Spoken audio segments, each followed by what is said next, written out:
What if I told you there are corners of America where the map still gets confused? Places so empty your phone loses signal and your taxes lose interest. No skyscrapers, no traffic lights, no one telling you to fill out Form W whatever before building a chicken coop. Welcome to the lost lands of America, the places GPS gave up on but freedom never did. Out here, mail is optional, neighbors are theoretical, and the nearest Starbucks is probably an urban legend. These are pockets of dirt, desert, and tundra where people vanished from the system without ever leaving the country. And yes, you can live here right now, assuming you can handle dust, silence, and a surprising number of goats. So before the zoning department discovers these coordinates, go ahead and like this video. Because freedom is cool, but algorithmic validation is cooler. Hit subscribe unless you enjoy HOA fees, parking tickets, and polite emails that start with "per our last conversation." Support the channel, or I'll make you register your shed as an accessory dwelling unit. Let's go. You're tired of it. The traffic, the taxes, the meetings that could have been smoke signals.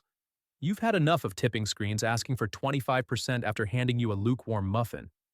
And don't even get me started on your neighbor's 6 a.m. leaf blower. Or that endless property tax increase funding exactly one new stop sign. You want out, but not off-planet. You don't want a new currency or a fake accent for border control. You just want peace, space, and maybe a place where nobody cares how tall your fence is. Enter Slab City, California, a forgotten stretch of desert where freedom moved after rent prices hit reality. No mayor, no grid. No rules beyond. Try not to explode anything important. This is where our journey begins. Across the lost American lands where you can still, somehow, live free. If there's a last frontier for people allergic to paperwork, it's a baking slice of California desert that looks like Mad Max and Burning Man had a baby, and forgot to register it. Welcome to Slab City, the place where rent is a rumor, rules are theoretical, and everyone has an opinion about solar panels. It sits on the cracked remains of an old marine base near the Salton Sea, a patch of land the state technically owns but politely ignores. Like that one weird cousin who keeps showing up at weddings in a cape. No water, no power grid, no permits, just sand, scavenged RVs, and people who decided the American dream didn't need an HOA. Here, you don't really move in, you just stop leaving. If you can handle dust, heat, and the occasional flaming art car, congratulations. You're a citizen. Locals call it the last free place. Depending on who you ask, that's either brilliant marketing or a warning label.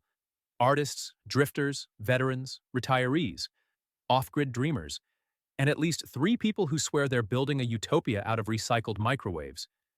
The community runs on sunlight, barter, and the stubborn belief that civilization is optional. Every corner tells a story. Salvation Mountain, a technicolor hill of paint and gospel built by one man armed with faith and industrial optimism. East Jesus, an open-air art garden where sculptures are made from car doors, doll heads, and last week's enlightenment. Even the street names sound improvised. There's Range Road, which is really just sand with ambition. Daily life has no schedule. There's a library run by whoever's sober. A music stage powered by a generator that wheezes like an asthmatic dragon. And a post office that technically doesn't exist, but somehow still gets Amazon packages. Money matters less than reputation. Bring tools, bring water, bring something useful, and you'll fit right in. Show up complaining about the heat, and you'll be politely redirected back to civilization. There's no real police presence, just a few self-appointed mediators who resolve disputes with logic, diplomacy, and occasionally a loudspeaker. Of course, freedom has fine print. Summer temperatures hit 120 degrees. Scorpions ignore personal space.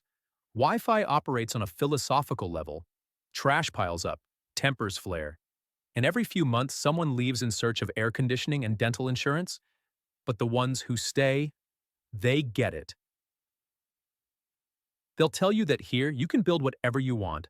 A shack, a sculpture, a solar-powered coffee bar that doubles as a conspiracy theory museum. No zoning laws, no inspectors, no neighbors complaining that your compost pile smells like freedom. It's not paradise, but it's honest. At night, the desert cools just enough for music. Drums echo off concrete ruins. Guitars buzz through salvaged speakers. and someone always shouts, "We're still here." It's messy, loud, imperfect, and absolutely alive. People come to Slab City running from something, a bad job, a worse divorce, a rent payment that needed its own payment plan. They stay because they find something they didn't expect. Quiet. Not the yoga retreat kind, but the heavy, open silence that forces you to hear your own thoughts. And occasionally coyotes. Living here won't make you rich, famous, or especially clean, but it might make you free. No one cares about your credit score, your resume, or your skincare routine. Out here, all that matters is whether your generator works and whether your word means something. Slab City isn't for everyone, and that's exactly why it exists. It's America without the manual. A loophole in the system you didn't know was still open. The last free place, and the first stop on our map of lost American lands. Next, we head east, to a Texas ghost town that died, came back, and somehow learned how to make the best chili in the desert. Out past the tumbleweeds, where the road ends and the radio fades to static, there's a town that forgot to die. Welcome to Terlingua, Texas, a place that once mined mercury and now digs for meaning. It began as a boomtown in the early 1900s when quicksilver was the future and sunscreen was for quitters. For a while, the mines roared, money flowed, and the desert buzzed with life. Then, silence. The mines closed. The workers left. The wind took over the lease. For 50 years, Terlingua sat half ruin, half mirage, until the kind of people who read Kerouac for breakfast showed up and said, "You know what this ghost town needs? Wi-Fi and beer." Today, it's part Wild West postcard, part creative commune, and completely allergic to normal. The landscape looks like a movie set nobody ever bothered to dismantle. Crumbling stone houses, rust-red canyons, mountains sharp enough to slice the sky. At sunset, everything turns the color of whiskey and second chances. You could film an apocalypse out here and never need a permit, mostly because no one would notice. Downtown, if you can call 2 bars and a chili stand a downtown, is where the ghosts drink alongside the living. There's the Starlight Theater, once an actual movie house. Now it's the social nucleus where locals trade stories, songs, and theories about exactly when civilization took a wrong turn. Outside, a dozen dusty chairs face the horizon like an audience waiting for God to do something interesting.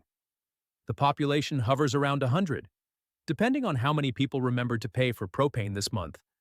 Artists, wanderers, former engineers, desert philosophers, people who got tired of explaining themselves and came here to stop. There's no zoning board, no chain stores, no one to tell you that your front yard sculpture made of bicycle wheels isn't up to code. Terlingua runs on sunlight, storytelling, and the world-famous chili cook-off, an annual event that draws thousands of pilgrims armed with spices, beer, and questionable life decisions. For one weekend, the ghost town becomes a carnival. Tents, music, laughter. Enough chili to restart the mining operation through sheer digestive force. Then everyone leaves, and the desert exhales again. Life here moves at a pace somewhere between mañana and maybe. Shops open when the owner feels like it. Deliveries arrive when the driver remembers the road exists. Time isn't money, it's just weather. If your roof leaks, you patch it. If your truck breaks, you borrow a wrench. If your soul cracks, you watch the sunset until it apologizes. Of course, freedom comes with fine print. Summer hits 110 degrees. Scorpions don't pay rent. The nearest Walmart is measured in philosophical distance. Wi-Fi works on the honor system. And next-day shipping is mostly used as a punchline. But ask anyone why they stay and they'll tell you the same thing. Nothing here asks them to be anyone else. There's a bar stool for every kind of refugee, the tech dropout chasing silence, the musician chasing sky, the couple who decided marriage counseling worked better in a canyon. Everyone's equal under the dust. Titles, resumes, and credit scores melt faster than the ice in your margarita. At night, the stars come out in violent numbers. No streetlights, no noise, no nonsense. Just the Milky Way stretched overhead like it finally has room to breathe. You hear coyotes, distant laughter, and a guitar, badly tuned, but perfectly played. Terlingua isn't hiding from the world. It's simply not waiting for its approval. It's what happens when a ghost town decides to haunt the living back. Here, freedom isn't declared on paper. It's lived in flip-flops and desert dust. So if you ever find yourself driving south until the road forgets its name, you'll know you're close. A few more miles, a left at the rusted truck, and you'll reach a place that proves America's best experiments never really end. They just move to the desert and order another round.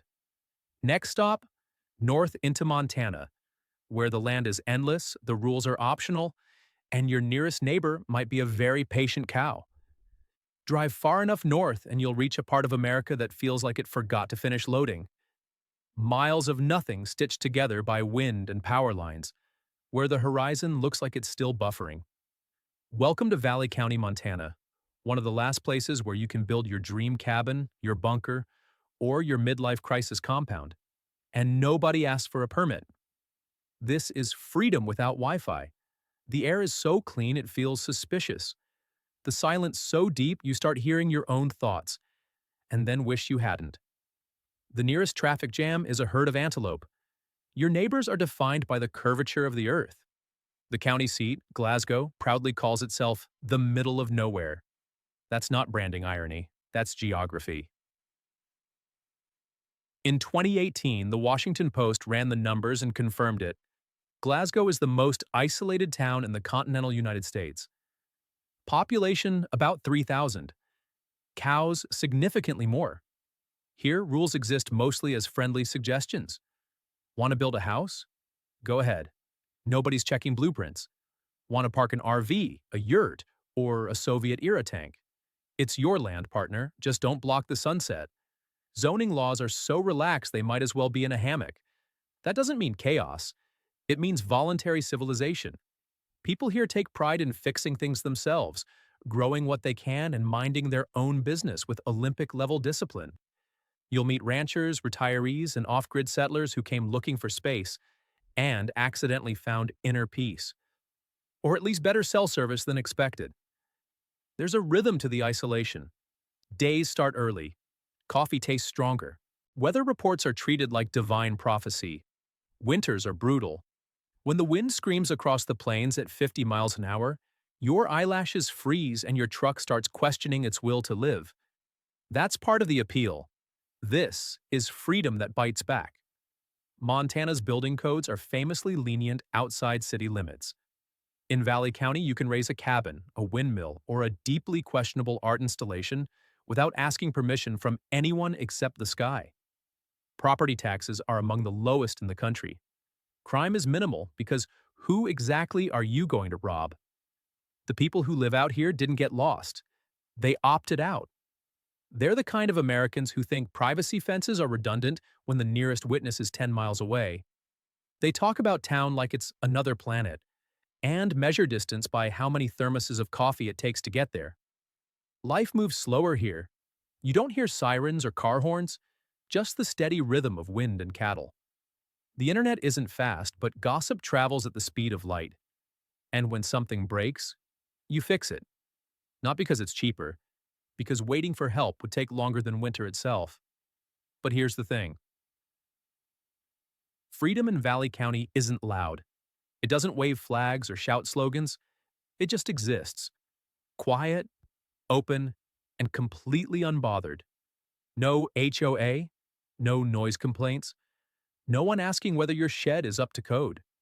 You can build a life entirely on your own terms if you're strong enough to shovel the snow off it. This place isn't for the faint of heart or the easily bored. You need grit, stamina, patience, and a deep respect for duct tape. But the people who live here will tell you the same thing. Once you get used to the silence, everything else starts to sound like nonsense. This is what happens when the modern world drifts out of reach. People stop pretending they need it. Valley County isn't paradise, it's not trying to be. It's simply proof that in a country obsessed with convenience, there's still room for pure, inconvenient freedom. And if you think this place is quiet, wait until the next one. A town with one resident, one bar, and one very determined woman keeping democracy alive all by herself. Welcome to Monowi, Nebraska. Population 1. If you've ever dreamed of running your own town, congratulations. In Monowi, the position is technically filled, but only barely. Population 1 human. Her name is Elsie Eiler. She's the mayor, the bartender, the librarian, and the entire voting population. Every election season, Elsie votes for herself, counts the ballot, and wins in a landslide. Monowi sits quietly in Nebraska's Boyd County, surrounded by cornfields and memory. It used to be a normal small town, dozens of families, a school, a grain elevator, and dreams big enough to fill the prairie.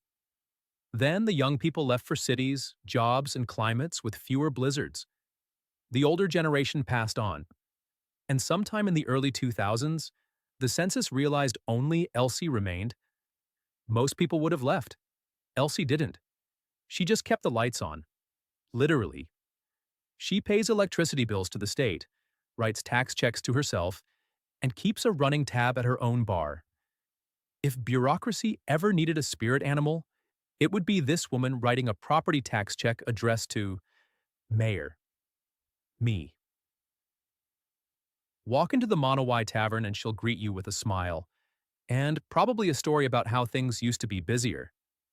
Behind the counter, beer, burgers, and enough gossip to cover a 100-mile radius. She knows every customer by name, mostly because she's met all of them at least 3 times. Truckers stop for lunch. Travelers stop for the photo.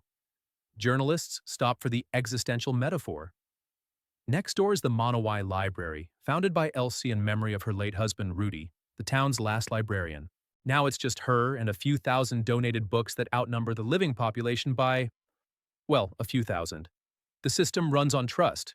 Sign your name. Borrow what you want. And remember, if you don't bring it back, the mayor will know. Life here is simple, or maybe just perfectly absurd. The water tower still works. The main street is mostly gravel and nostalgia. No city council meetings. No parking tickets. No neighborhood disputes. When something breaks, Elsie fixes it. When something needs voting on, she votes. When someone says, "We should start a committee," she just smiles. Because she is the committee. It sounds lonely, but talk to her and you'll realize it isn't. People visit year-round. Travelers chasing novelty. Photographers chasing the last one left story. Freedom seekers chasing the idea that solitude equals peace. She welcomes them all, feeds them, laughs with them, sends them on their way, and stays. Because someone has to keep the post office of existence open, even when the line drops to 0. Monowi isn't a tragedy. It's a masterpiece of persistence. Proof that you don't need a crowd to build a community. Sometimes one person is enough. It might be the smallest democracy on earth, and possibly the purest. A reminder that freedom can look like a bar stool, a ledger, and a stubborn woman who refuses to move. So if you ever find yourself lost on Highway 12 and see a sign that reads Monowi Pop 1, don't drive past it, stop, order a beer, and raise a glass to the mayor, the librarian, and the only citizen who never complains about her neighbors. Next, we're heading somewhere that makes even Monowi feel crowded. A frozen corner of Alaska, where freedom costs comfort and survival is the only law left. If America still has an edge, it's where the map fades into white and the roads give up. This is Alaska. Not the cruise ship postcards, not the Instagram glaciers. The real Alaska. The one where towns don't bother with mayors, laws are more of a rumor, and freedom comes bundled with frostbite. Drive to the end of the Richardson Highway, cross a wooden bridge, and you'll find McCarthy. Population somewhere between 30 and 100, depending on whether the river's frozen and the power's working. It sits deep inside the wilderness, surrounded by mountains so massive they look photoshopped. This isn't really a town. It's a ceasefire between humans and nature. And nature is clearly winning on points. There's no local government here, no police, no chain stores. Residents fix the road, maintain the bridge, and argue about generators the way city people argue about politics. Everyone hauls their own water, chops their own wood, and keeps an emergency freezer stocked with moose. No zoning board, no noise ordinances, and definitely no HOA complaining that your solar panels ruin the aesthetic. In McCarthy, you do what you can, fix what you break, and hope the bears are busy somewhere else. If something goes wrong, there's no one to call. The nearest mechanic is 60 miles away. The nearest hospital might as well be in another dimension. And yet, people stay. Not because it's easy, but because nothing easy ever feels this real. Life here runs on two fuels: diesel and determination. Homes are patched together from old cabins and newer ideas. Electricity comes from solar panels that spend half the year in darkness. Winter temperatures drop to 40 below, the point where Fahrenheit and regret officially intersect. But when spring arrives, the rivers thaw. Wildflowers explode across the valley, and the whole place wakes up like a secret you weren't meant to hear. Out here, freedom doesn't look like a flag. It looks like a stack of split firewood and a generator that actually starts. It's waking up to silence so pure it almost hums. It's knowing no one can tell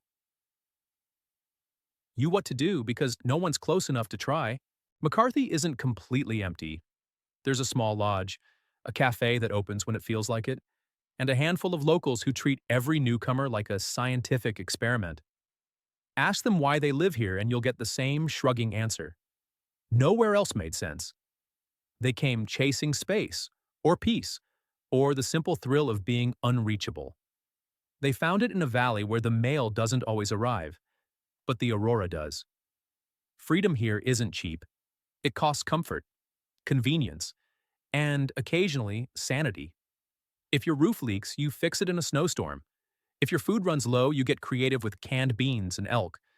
But you'll never hear anyone complain about taxes, traffic, or small talk, mostly because there's no one around to start the conversation. It's a strange kind of paradise. Cold, raw, uncompromising. And maybe that's the point. If Slab City was freedom with graffiti and Monowi was freedom powered by stubbornness, then Alaska is freedom stripped down to bone and breath. No safety net. No neighbors judging your choices. Just you, your fire, and the sound of snow falling like static from another planet. This is where America's wild heart still beats, quietly, steadily, under the ice. It's the last place where "live free" isn't a slogan. It's a survival strategy. As the sun slips behind the mountains, cabins glow with soft orange light, proof that even at the edge of nowhere, someone is still home. Now we head back toward civilization, or at least what's left of it, because it's time for the final question. What does freedom really cost? So there you have it, the lost lands of America. Not off the map, just off the radar. Places where freedom still exists, but it doesn't come with Wi-Fi, health insurance, or next-day shipping. From the dusty chaos of Slab City to the frozen silence of Alaska, these corners of the country remind us what independence actually means. Not slogans, not politics. Just space. To live life the hard way, the honest way. Out here, no one's watching. No one cares what you earn, what you drive, how often you file your taxes, or whether you file them at all. Freedom isn't comfortable, and it's definitely not convenient. Maybe that's exactly why it matters. The lost American lands aren't for everyone. They're for the stubborn, the restless, the beautifully unreasonable. The people who looked at modern life and said, "No thanks, I'll build my own version." So if this journey made you question your GPS or your life choices, hit that like button, because the algorithm demands sacrifice. Subscribe for more hidden corners of America, where rules are optional, stars are endless, and the nearest Starbucks is a myth. Stick around, and there's always another forgotten place waiting to be found. Go on, freedom's waiting.